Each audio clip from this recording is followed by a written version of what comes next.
The story of a farmer one day who had to put a mule to sleep. The mule was getting very old and sickly. He decided, instead of having him brought to town and destroyed in the normal way, that he was just going to dump him down an old abandoned well shaft that he had in the back of his property. And he would dump him down the well shaft, and surely the fall would kill the mule. What the farmer didn't know is that the mule did not die. The mule just stood to his feet. He had no place to go. He just stood there. So over time, the farmer kept bringing debris from the property and dumping it, and he thought he'd fill this old well shaft in and just kind of bury the mule down there.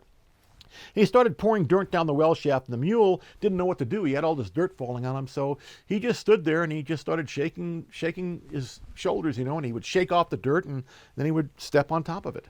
And so day after day, this would keep happening, and the farmer would bring more and more debris, and the mule just kept shaking it off and stepping on top of it. Finally, the farmer brought a whole big load of dirt and debris and threw it down there and thought he'd surely cover the whole mule and all the bottom of that well shaft.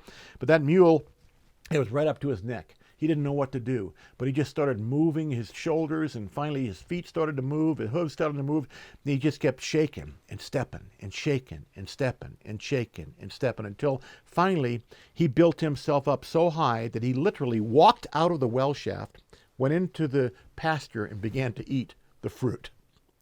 The moral of the story? Don't let the dirt from your yesterdays bury your tomorrows. More of the Men on Target series with Vince D'Acchioli at otm.co.